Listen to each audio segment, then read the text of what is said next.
There was a time when, among the elites of football, another player was tipped to have the potential to be as great as Messi and Ronaldo. For a few brief years, there were quiet whispers in the dressing rooms of stadiums about whether the 21st century could have given birth to 3 unquestionable talents instead of 2. This third superstar, time and time again, shone with dazzling performances, but ultimately, he made one critical career mistake. And this whole castle of cards came crashing down. The name of this mighty player, Neymar da Silva Santos Jr., but you probably know him as Neymar Jr. A South African journalist once stated that Brazilian players care about 2 things: their first club and their national team. One of the biggest stains in One's career would be his inability to win the World Cup with Brazil, the thing he's probably criticized for the most, his Achilles heel. Of all the trophies, the individual accolades and the prizes, not being able to bring home the biggest tournament is certainly going to hurt him and his legacy the most.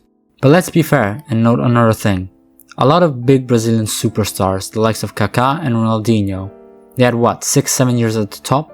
Kaká joined Madrid and slowly went on a downward spiral from there after 6 stellar years in Milan. Ronaldinho started declining well before he was in his 30s, and this is where one should give credit where it is due. Don't get me wrong, this is also in part our fault, thinking that every player should be like Cristiano Ronaldo and Messi. Be at the top and stay there for 15 plus years, just consistently putting in 40 to 50 goals per season like it's nothing. What most people don't get and take for granted is that not only is their talent unmeasurable, but their longevity is also absurd. As Ronaldo said, we shared the stage for 15 years, me and him. I don't know if it has ever happened in football, the same 2 guys on the stage all the time. So it's not easy. Not every player can do that. Not everyone has that wired into them like they have it. But enough yapping about other people. Let's get to the protagonist of our story this time. Neymar Jr.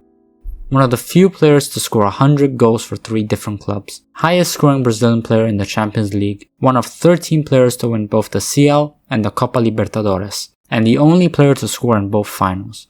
Brazil's all-time top scorer, not to mention that he remains one of the only players to be nominated for a Ballon d'Or while playing outside of Europe, and at the time he wasn't even 21 yet. But we're getting ahead of ourselves. How about we start from the beginning? Our story commences in Sao Paulo, in the land of Brazil, on the 5th of February 1992. Fun fact, Neymar and CR7 actually share the same birthday. When I learned this, I was so unnecessarily surprised. He came from a family of footballers. His father, Neymar Sr, or Neymar da Santos Silva Sr if you prefer, used to play in the lower ranks of Brazilian football, while his sister, Rafaela Santos, played for the Santos FC women's team, but retired to pursue other interests. As for the young Neymar, his relationship with the football began at a very young age.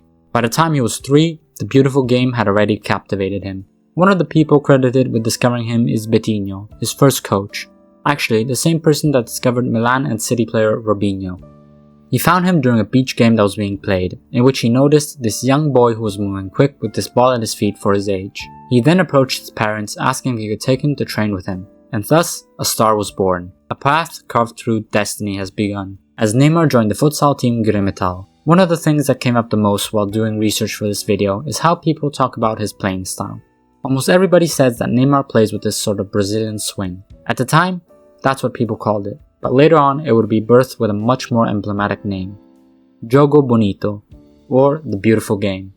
Upon reading this, I wasn't totally convinced, but then, thinking a bit more, it's actually true. He moves in this sort of wavy fashion, the kind of movement that looks like he never learned, but he was just born with it. This talent of some sorts that caused millions of people to fall in love with his style of play. His time at Grêmio and a few other clubs would serve to hone his skills, before joining the ranks of Santos at 11 years old. Actually, a curious thing that would happen and just goes to show one small event can have huge future ramifications. The butterfly effect, as we so call it. Neymar actually tried out for Real Madrid when he was 14. Los Blancos wanted him and offered him a contract, but it was decided that it was best for him to grow up in Brazil and continue his footballing journey at Santos by both his parents and the Brazilian club. Crazy to think about what that would have done in a parallel universe. We would have had the BNC, with Neymar replacing Bale, and maybe the MSB, because the Welshman would have then joined Barcelona. These storylines just write themselves. But anyway, I digress. Neymar would make his professional debut wearing the Santos jersey at just 17 in 2009, getting subbed on in a 2-1 win against Este. It wouldn't take long for the Brazilian star boy to find the net for the first time, as a week later he would score a goal against Mogi Mirim. That year, Santos would fail to lift the Campeonato Paulista, as they were defeated in the final by Corinthians over 2 legs. But here's the crazy part. As a debutant in his first year playing professional football, this little fragile kid from Mogi das Cruzes would put in 24 goal contributions over 48 games. Basically a goal or an assist every 2 games. He was just 17 years old, and was starting down the path to superstardom, one that would go on to intertwine with so many things. Little did he know what the future had in store for him. The following year, amid interest from various Premier League clubs, including West Ham, who allegedly put in a £16 million bid to acquire the Wonder Boy, Neymar would build on his already very impressive first campaign, winning the Campeonato Paulista on his second attempt, also snatching the player of the tournament while he was at it. He was starting to make a name for himself and was being called the next Pelé. In future years, people would start calling him One, a homage to the Brazilian legend's former nickname, Ore. This quick, agile boy from Sao Paulo would show that he had already outgrown the Serie A, scoring an incredible 42 goals while assisting 20 for his teammates in 60 games. A goal or assist per game. You could make an argument that this was sort of the real prime Neymar, along with his 2014-15 year. He was left free to play however he wanted, and he just tore defenses apart, proving to be basically unstoppable. A force of nature. His Jogo Bonito just completely wrecking through teams on his own. But during this season, a problem started emerging from the young superstar. His knack of throwing himself to the ground whenever players got near him, playing to the referee. This would follow him for the rest of his career throughout all of the clubs he played. I'm not saying he's never fouled. Truth be told, I think he's one of the players that has fouled the most. 1, because he's quick, so you can't really catch him, and 2, players just go harder on him. They try to knock him out of the game before he gets into rhythm. The problem with Neymar's prowess to dive is that even if he actually gets fouled, refs would not blow the whistle, because they think it's just an act, so he wouldn't even be drawing actual fouls. All of this will lead to him receiving more knocks and hindering him even more for basically nothing. As I said, this is a theme that accompanied him throughout his whole career, the selling point for the haters. Oh, he dives too much, and he's only good because he played with Messi and Mbappe, while in truth, he's a fantastic player more than capable of getting games done by himself. He would not be called up to the 2010 World Cup due to technical choices from the Brazilian manager Dunga, preferring to keep such a polarizing player at home. But he would get his first few call-ups for the national team in 2011, taking part in some of the Seleção's friendlies, scoring on his debut in a 2-1 win against the USA, the first in a long line of goals that would allow him to overtake Pelé. Back at his club, his output would lessen, perhaps in part due to playing fewer games. In the 45 matches in which he would feature, he would see the ball go into the net 23 times and serving his teammates 10 times. Crazy to think that he still hasn't had a season where he went below 20 goal contributions. At 19 years old, he would put in an outstanding performance, capped with a man of the match in the final, to win the Copa Libertadores for Santos, the first time since 1963, marking only the 3rd time the club has won it, putting in 6 goals and 3 assists throughout the tournament, marking a dominant display, and finally putting him on the radar of every big team in Europe. He capped this off at the end of the year, winning the South American Player of the Year with nearly double the points of his closest rival, Eduardo Vargas.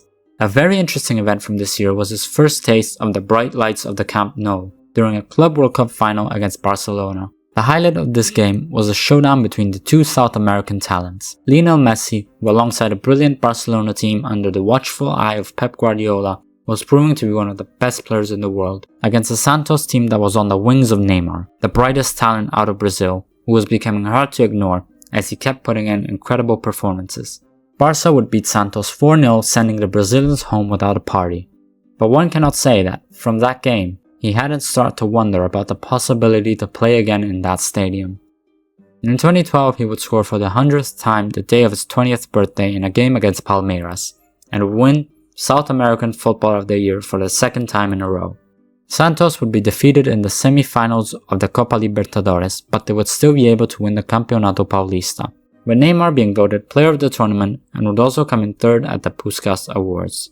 All these performances would warrant FC Barcelona's interest in him for the 2013 season. And finally, after years of rejecting various club offers, Santos had to concede and give in to the Blaugrana's €57 million fee. So Neymar was finally getting his first real experience out in the big leagues.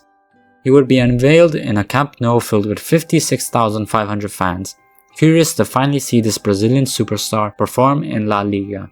For his first season, he would form a super duo with fellow South American Lionel Messi, with 15 goals and 15 assists.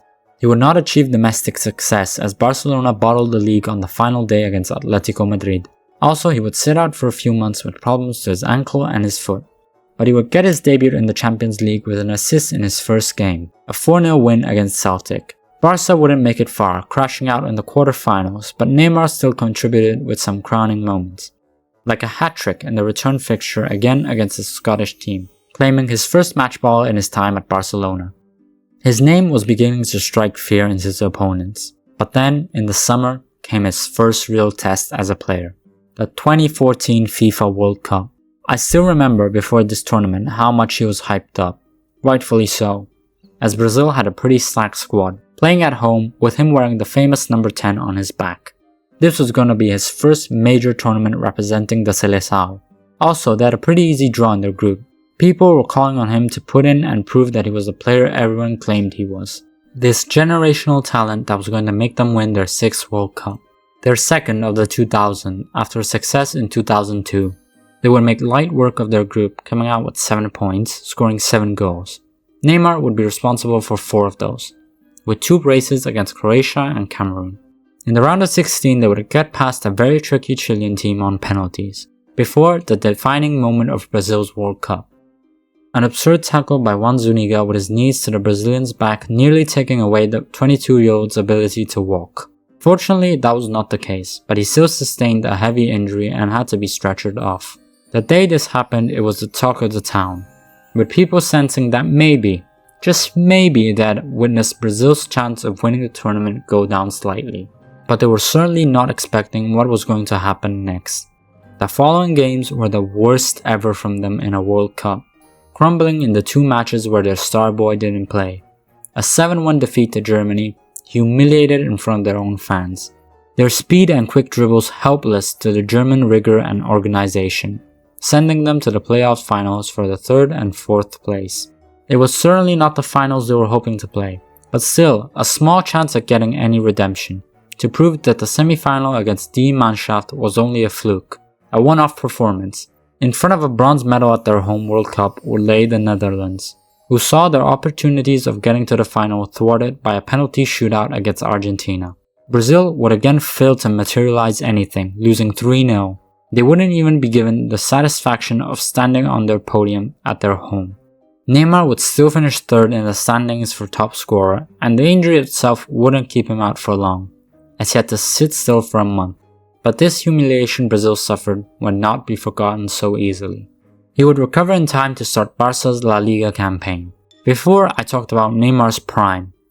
Now this might be the real moment of Neymar entering the zone. In the year where Barcelona as a team achieved immortality. The year where we finally saw the birth of the legendary MSN, with Suarez joining the club in July 2014, but having to miss out for a few months due to an incident, let's say, with Chiellini. Due to this, he would make his debut only in October of that year for the Blaugrana, going to compose the final piece of the puzzle needed for Barcelona to obtain what they desired. They would win the treble, with Neymar having his most prolific season ever in Europe, scoring an incredible 39 goals with 10 assists in 51 games, including the goal to close out the Champions League final against Juventus. He would become the 8th player to win both the CL and the Copa Libertadores, being the first to score in both finals. He would also make history at Barcelona as they became the first team to win the treble twice, with the feared attacking trio scoring 122 goals, the most in a season for 3 players in football. Seriously, this year was something incredible for Neymar. He silenced all the people doubting him and put in some incredible numbers. He would also be crowned as Brazil's new captain, following the footsteps of the legendary Pelé. He wouldn't be able to carry his nation in the latter rounds of the Copa America due to a suspension ruling him out for the all-important knockout game against Paraguay. game which Brazil saw their chances of making to the final end. One thing that has always been given in favor to the boy from Sao Paulo is how unfortunate he was to be born in this era, with two inhumans like Messi and Ronaldo. If he was peaking in these years, he would have at least had 2 to 3 Ballon d'Ors. Instead, with those two dominating the scene for 15 years, a lot of players have been left out of the spotlight, including him. Take the Ballon d'Or standings that year as an example. As we have previously said, Neymar scored 39 goals with 10 assists, winning the treble for Barcelona. He would come in third with 7.86% of the vote. Not even 8% for someone who had 49 goal contributions the whole year. Why is that? The person who came second was Cristiano Ronaldo, taking 26.76% of the votes. Didn't win anything that year due to Barca's dominance. But what were his stats? 61 goals and 23 assists. To put this into perspective, he had nearly as many goals in La Liga alone as Neymar had in goal contributions across all competitions the entire season. Yeah, how was he ever going to compete? And let's talk about the winner of that year's prize trophy, the Brazilian's counterpart, Lionel Messi, who took it with 41.33% of the vote, winning the treble and putting in a ridiculous output, 58 goals and 31 assists. How can one even begin to compare them when you have two players putting up 50 plus goals a season? That's always been something Neymar has had to bear with. The fact that he was born in a generation where there are two players who are just leagues and leagues above everyone else. To show how impressive the Brazilian actually is, he became the first player in 8 years to top the Champions League scoring sheet that isn't named Messi or Ronaldo, with him finding it at 10 times. Sure, he was still joint top scorer with them both, but the first person in 8 years to level the playing field between them. The MSN trio would repeat in the 2015-16 season, coming one trophy short of back-to-back trebles, a defeat to Atletico Madrid in the quarterfinals ending their CL run. They would shatter their own record set the previous year, putting the new one at 131 goals. Neymar would lower his goals tally by bringing up his assists, with 31 goals and 25 assists. His output was again excellent with 56 goal contributions, all of them coming from him playing on the wing. This season will be quite uneventful, with Barcelona obtaining back-to-back doubles, league title and league cup. He would get called up for the Olympic Games, which were hosted in Brazil, winning the gold medal, with a goal in the quarters, a brace in the semis, with one of them being crowned the fastest goal in Olympics history as he scored after 14 seconds against Honduras, and a goal again in the final, including scoring the decisive penalty against Germany. He would lift the medal wearing the captain's armband, his first time at a major tournament for Brazil. This was a proud moment for the Seleção, as the gold medal at the Olympics was one of the only things missing from their incredible trophy cabinet. Now that their star boy had helped them win, it was time for him to repeat the feat at the World Cup. But I'm getting ahead of myself. For the 2016-17 season, he was entering the year a well-established part of the team. Little did he know what was going to happen in 12 months' time. He would get back-to-back seasons where he had at least 25 assists and would play a key role in the biggest comeback the CL has ever seen, with 2 goals and a vital pass for the winning goal, as Barcelona overcame a 4-0 deficit, beating PSG 6-1 at the Camp Nou. After the first leg in Paris, Neymar would say, "While there's a 1% chance, we will have 99% faith." This would put Neymar, who was already well on the way of becoming a major fan favorite of the Blaugrana alongside Messi and Suarez. He would also be the first Brazilian footballer to appear on the Time magazine in 2017. And at the end of the year, he would see himself coming third once again behind Messi and Ronaldo in the standings for the Ballon d'Or. Maybe it was the whole situation. Maybe the fact that he didn't want to be the eternal second to Messi. But there had already been small murmurs of Neymar being somewhat unhappy of staying at Barcelona. He wanted a chance to prove that he was capable of leading a team by himself, without the help of Messi and Suarez. Frustration was probably also building due to the fact that however much he did, he wasn't able to win the Ballon d'Or. On the flip side, the club wasn't really that interested in selling a key part of the team's cohesion, who still had 4 years left on his contract, especially since he had a very important role in the offensive production of the squad. He still hadn't had a year where he went under 30 goal contributions. So fair enough if at the Camp Nou there wasn't exact joy when the news broke out that PSG was interested in one of their stars. I imagine that there was even less enthusiasm when they were informed that the release clause of Neymar, which was of 222 million euros, had been paid, putting a legal end to his relationship with Barcelona. Honestly though, the whole situation is kinda fuzzy with a lot of legal issues on the background due to various rules from different federations. The important part is that he will ultimately manage to get out of his contract and swap the Camp Nou for the Parc des Princes, joining PSG. In many people's view, this transfer has been regarded as his downfall, because everything that happened after this point in time, well, it wouldn't have if he had just stayed put. What I can say is that at the time, this transfer wasn't necessarily right or wrong, but it made sense for everyone, and it's very rare that this happens. Let me elaborate. Out of this deal, Barcelona got a huge paycheck, realistically more than they were ever going to get for him. The fact that they basically wasted all that money is another topic for a different video. For PSG, they added an important puzzle piece in their ever-growing desire to win the Champions League, and it also boosted their reputation, allowing them to attract bigger sponsors. Sure, they spent an absurd amount of money and all that, but at the end of the day, they didn't go bankrupt because of it. So that means they still had a lot of space to cover. For Neymar, it made the most sense. A chance to step out of Messi's light, joining a young, ambitious project and leading them to their first Champions League sounded very nice. He would sign a contract tying him to the club till 2022. His transfer would be defined a glamour signing, and the fee paid for him would inflate future transfer, changing the market radically. He became the most expensive player in football history, doubling the previous record. It's not a coincidence that all of the top 10 most expensive players came after this transfer. He would debut with a goal and an assist for PSG the 13th of August against Guingamp, with good displays for the French club. It looked like maybe they were finally en route for the Champions League, having also added the services of a young French prodigy by the name of Kylian Mbappé on loan. But then in February, disaster struck, with Neymar fracturing his metatarsal. It pretty much meant that the season was over for him, and it put in jeopardy his participation to the Russian World Cup that summer. He missed all of the remaining games, including the second leg of the CL round of 16 against Real Madrid, where PSG eventually would be knocked out. Despite this and playing only 30 games for the club, he would pick up the Ligue 1 Player of the Year, with the Parisians winning the double. He managed 28 goals and 16 assists, proving that the move hadn't fazed him. Also, it is worth noting that at this time he was 26, so right in his prime years. He would manage to participate in the World Cup, but people could see that he wasn't playing at his best due to his recent stop. Brazil would go home in the quarterfinals after a disappointing 2-1 defeat against Belgium. Again, he would fail to bring Brazil that ever-elusive 6th star.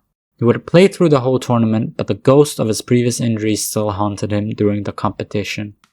And during the year, under the eyes of the French media, the issues relating to Neymar's diving began to resurface. And his physical condition was also being questioned, and people were wondering if he had the resistance to play in a top club. The following year, the 2018-19 season, he would fracture his metatarsal again, missing a good chunk of the year and again the most important phases of the Champions League. He would play only 28 games all season and would contribute to 36 goals, but it was plain as day that the main man was not Neymar anymore. With Mbappé joining PSG permanently, the focal point became him, instead of the Brazilian. The French club would again fail at the Champions League, crashing out in the last 16, and to make matters worse, in the Seleção's successful run in the 2016 Copa America, where they would win the tournament, Neymar didn't play a single minute, a tear to his ankle ligaments keeping him home. This year would also be clouded with various off-the-field scandals, with insults to referees on social media and getting into fights with opposing fans. This really was his villain arc. This season would also see the birth of another transfer saga, his potential return to Barcelona, with the Brazilian who was reported to be unhappy at PSG. But a lot of behind-the-scenes issue made the transfer impossible. He was even prepared to pay up with his own money to buy out of his contract, but to no avail. Only one official offer was made from Blaugrana, but PSG sent it straight back to them. So ultimately nothing happened and Neymar ended up staying in France. Now, we get to the ever-crucial 2019-20 season. Again, he would fail to crack the 30 games mark, with various injuries keeping him out over various periods. But for once, he would be able to participate in the latter stages of the Champions League. Funnily enough, he would miss the first few matches, having to serve a suspension the first 2 games and a hamstring injury keeping him out in the 3rd and 4th. But One's involvement was seen as he either scored or assisted in 5 consecutive games up to the final. Due to the pandemic, this season would also be interrupted mid-year. So the Champions League matches were played over 1 leg instead of 2, when all the leagues started again. PSG would have to face defeat in the final against Bayern Munich. but the performance by Neymar would be everyone's talking point. At the end, the Brazilian was distraught at getting so close to his goal of winning the competition by carrying a team. His tears speaks volume about how much this meant for him. In that moment, Neymar was within touching distance of greatness. He just had to keep that up, stay healthy, and he would cement his status in the GOAT debate. This would not happen. The year is 2020. Although he would break a record becoming the fastest player in the club's history to score 50 goals, he couldn't play more than 4 games without missing at least one. During this year, he would also see his long-standing partnership with Nike come to an end, due to a refusal to participate in an internal investigation in which he was involved. He would instead sign on to Puma. I think this was one of the few seasons in his career where he got less than 30 goal contributions, managing only a lowly 28. Lowly for him, that is. Having gotten us used to displays of strength with 30 to 40 involvements a year, there was a sense that while a year ago he was at the peak of his powers, right now he was already in his declining arc. He had hit the apex and wasn't going to be able to repeat.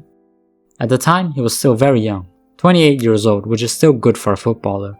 Some were hoping to see a second prime. Some thought that he was still in his first. What was certain was that at this point, Neymar's talent divided opinions.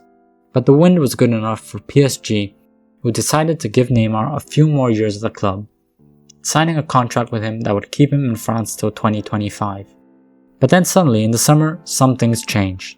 Or maybe it's better to say everything changed, with the shock departure of Messi from Barcelona after growing up in the club.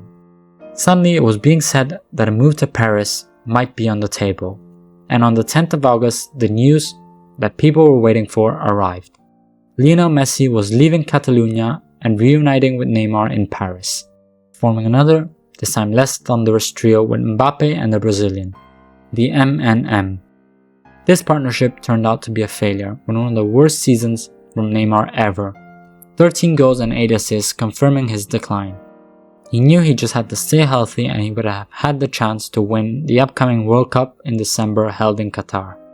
He sustained an injury to his ankle after the first game against Serbia, missing out on the following 2 group games, but rushed back in time for the round of 16 against South Korea, where he scored and assisted.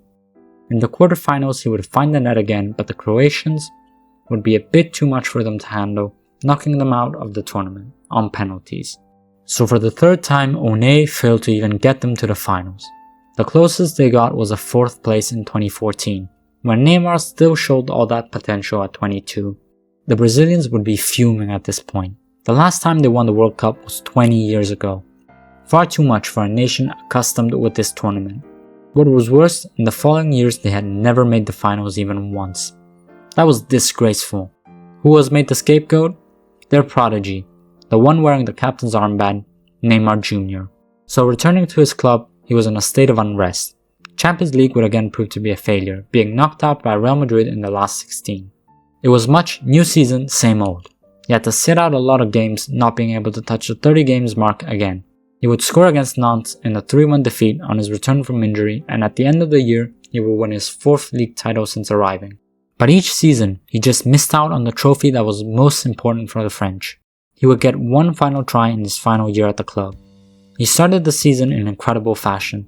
13 goal involvements in his first 5 games, including 2 hat-trick of assists against Clermont and Lille. He would show a sharp improvement from the previous seasons, netting 18 and assisting 17. But again, not being able to break the 30 games barrier. Kinda impressive that he managed to play at least 30 matches in all competitions twice in his 6 years in Paris, considering there are 38 games in the Ligue 1 alone. An ankle surgery in late February meant that his season was over, and subsequently also his time in Paris. In August, after being informed that he was not going to be part of the club's plans going forward, he was put on the market and would eventually leave PSG. After becoming the club's 4th highest all-time goal scorer and winning 10 trophies in his time at the club. His tenure at PSG has been defined a failure, as he was incapable of winning the only trophy that the French club brought him to win.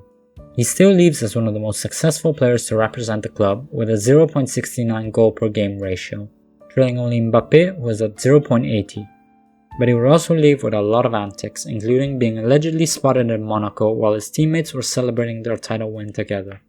He let the pressure get to him a bit during the 2020 final, not being able to show up when PSG needed the most. In total, in France, he would miss 741 days of football over various periods, including mysterious injuries in March around the time of his sister's birthday. But in his 173 games for the Parisians, he would score 118 goals and assist 77.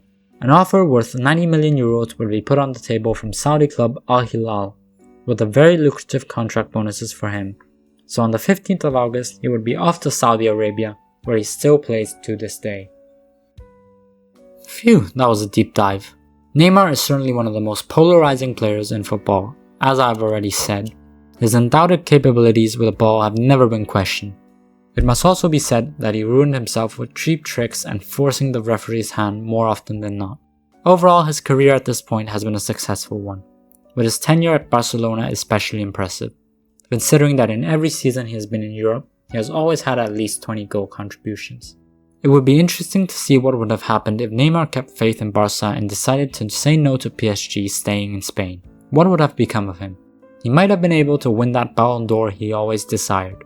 What is sure is that on his day, Neymar dos Santos Silva Jr. was one of the best in the world. Hated, adored, but never ignored.